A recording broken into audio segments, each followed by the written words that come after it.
Hi everyone, সবাইকে স্বাগতম। আমরা গত লেসনে এইখানে ছিলাম, কিন্তু আমাদের এডিটিং প্রবলেমের কারণে গত ভিডিওতে এই অংশটুকু বাদ পড়ে গিয়েছিল। তো আজকে আমি এইখান থেকে শুরু করছি। আচ্ছা, তো তোমরা এখানে দেখতে পাচ্ছ যে এবার আমরা একটা কিউব তৈরি করব, যেটার থাকবে কি 2 × 2 × 2, অর্থাৎ 2 দুগুণে 4, 4 দুগুণে 8। আমি পেনটি একটু আগে থেকে এঁকে রেখেছিলাম 2 × 2, 2 × 2, অর্থাৎ 3টা 2 গুণ করলে 8 হয়। এখানে ঘনক সংখ্যা কিন্তু 8টা হবে, আগে বলে দিই তোমাদের। বলছে যে কি এই আকারের কয়েকটি ছোট ছোট ঘনক নাও, মানে এই যে ছোট ছোট ঘনকটা আছে এরকম তোমাকে অনেকগুলো ঘনক নিতে হবে যদি 2 × 2 × 2 এই আকারের কিউব বানাইতে চাও। কিউব মানে হচ্ছে ঘনক আর কি। তো কিভাবে এটা সম্ভব এখানে বলে দিচ্ছে তারা। এখানে কি কাঠের তৈরি নিতে পারো অথবা কাগজ দিয়ে বানিয়ে নিতে পারো। চিত্রের মতো করে দৈর্ঘ্য প্রস্থ উচ্চতা বরাবর 2টি করে ঘনক বসিয়ে একটি বড় ঘনক বানালে কয়টি ছোট ছোট ঘনক প্রয়োজন হয় লক্ষ্য করো। আমি আগে বলে দিয়েছি যে 8টা ঘনক লাগবে যেভাবে। আর তোমরা নিশ্চয়ই জানো যে ঘনক হচ্ছে যার দৈর্ঘ্য, প্রস্থ এবং উচ্চতা, হ্যাঁ, এই তিনটা জিনিস কি সেম সেম থাকবে, ঠিক না? যদি এই দৈর্ঘ্য বরাবর আমার 2টা ঘনক থাকে এরকম, তাহলে প্রস্থ বরাবরও কি 2টা থাকবে, এরকম 2টা থাকবে। আবার উচ্চতা বরাবরও দেখতে কি 2টা এভাবে দেখা যাবে, ঠিক আছে, প্রত্যেকবার। তাহলে আমি তো বলে দিলাম যে 8টা লাগবে এখানে। তোমরা যদি এভাবে সাজাও দেখবা যে এই যে ঘনকটা হয়েছে না, এখানে 8টা ঘনক আছে। বলছে যে একক কাজ, এখন 3টি এবং 4টি করে ঘনক নিয়ে বড় ঘনক বানাও। কয়টি ছোট ঘনক লাগে দেখো। তো তোমাদেরকে একটু হেল্প করি যে যদি 3টি করে নাও তাহলে ঘনক লাগবে কয়টা একটু বলো তো দেখি, আমি দেখাই। এই যে মুছে দিলাম। এখন যদি আমি 3টা করে নেই তাহলে 3 দৈর্ঘ্য, প্রস্থ, উচ্চতা, 3 × 3 × 3, তাহলে কত হবে? 3 × 3 = 9, 3 × 9 = 27। টোটাল ছোট ঘনক লাগবে 27টা। আবার তুমি যদি 4টা করে এরকম ছোট ঘনক নাও তাহলে 4 × দৈর্ঘ্য গুণ প্রস্থ গুণ উচ্চতা। এই যে এখানে তোমরা বুঝতে পারছো যে 4 × 4 = 16, 4 × 16 কত? 64। 64টা ছোট ঘনক লাগবে, বুঝতে পেরেছো? তাহলে এটা তোমরা নিজেরা করতে পারো।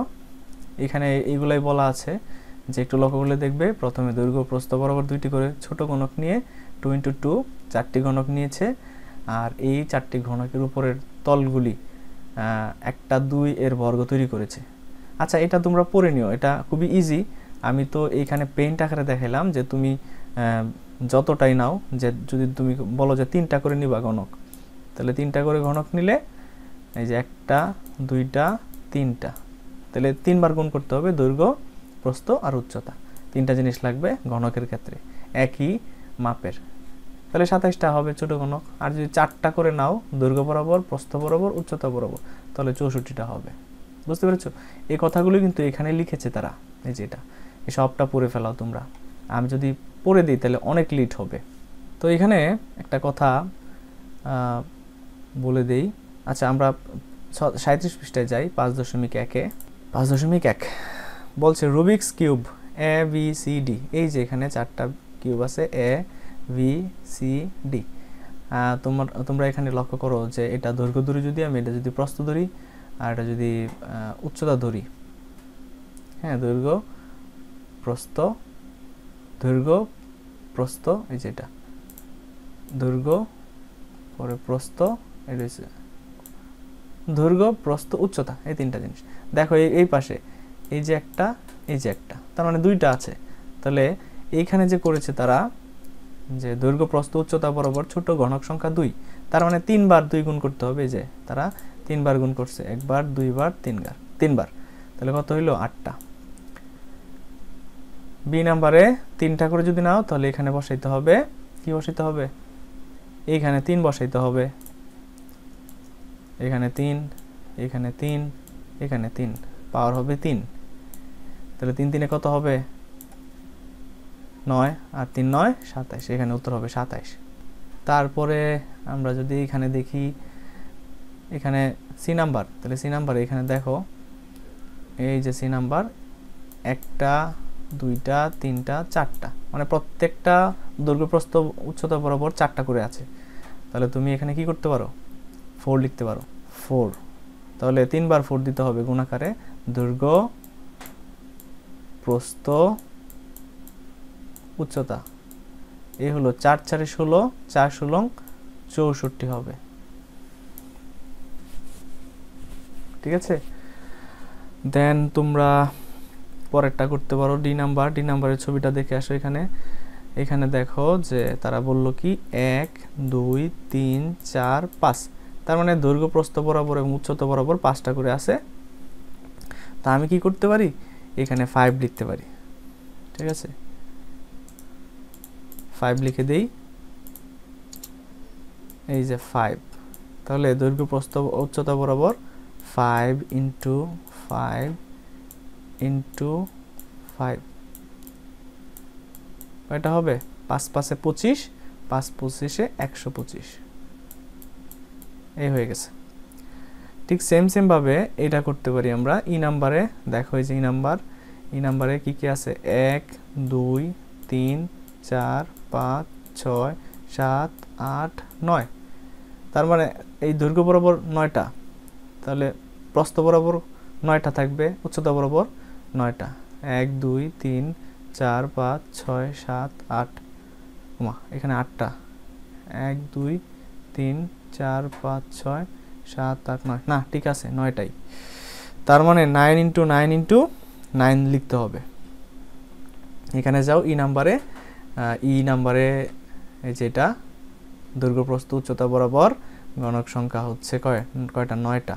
মোট কতগুলো গণক প্রয়োজন, তাহলে 9 ইন্টু 9 ইন্টু 9 কত হবে, 729। 3টা গুণ দিলে 9 9 81, 9 81-তে 729। তারপরে এখানে দেখো এফ নম্বরে এটা গণাটা খুবই কষ্টের। 1টা 2টা 3টা 4টা 5টা 6টা 7টা 8টা, ঠিক আছে। তাহলে এখানে 8টা আছে এফ নাম্বারে, তাহলে আমরা কি লিখবো, 8। এই যে 8, তারপরে এখানে 3 বার 8 গুণ দিতে হবে। ঠিক আছে, তাহলে 8 ইন্টু 8 মানে 8 ইন্টু 8 ইন্টু 8, দৈর্ঘ্য গুণ প্রস্থ গুণ উচ্চতা, এটা হবে 500। 8 8 64, 4 64-তে 100, 8 64-তে 112, 512। দেন চিত্রটা আবার দেখি। এই যে এখানে জি নাম্বারে হচ্ছে 1 2 3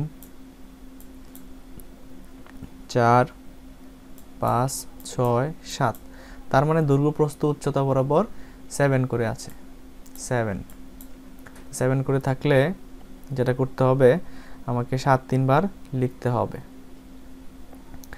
যে 7 ইন্টু 7 ইন্টু 7, 7 7 49, 7 49-তে 343। দেন এইচ নাম্বারে আবার একটু চিত্রটা দেখা যাক। এই যে এখানে 1 2 3 4 5 6, তাহলে দৈর্ঘ্য প্রস্থ উচ্চতা বরাবর নিশ্চয়ই 6 করে আছে, তাহলে 6। 6 ইন্টু 6 ইন্টু 6, 6 6 6 6 কত, 36। 6 36-এ কত হবে, 36, এটা হবে 216। ঠিক আছে, এই চারটা আশা করি বুঝতে পেরেছো। তো বর্গ সংখ্যা চেনার সময় আমরা অজানা রাশির ব্যবহারের ক্ষেত্রে ক্ষেত্রফলের সাথে তুলনা করেছিলাম। এবার চিন্তা করে দেখো তো ঘনসংখ্যার যদি দৈর্ঘ্য প্রস্থ উচ্চতা বরাবর কতগুলো ছোট গণক আছে, সেটা না জানা থাকলে তাহলে কি করতে পারি, সেটা না জানা থাকলে দৈর্ঘ্য প্রস্থ উচ্চতা বরাবর আমরা গুণ করে ফেলতে পারি। তো ভিডিওটা লম্বা হচ্ছে, আমি লম্বা করব না। তো এই পর্যন্তই, আমরা ইনশাল্লাহ কালকে এখান থেকে শুরু করব আগামী ক্লাসে আর কি।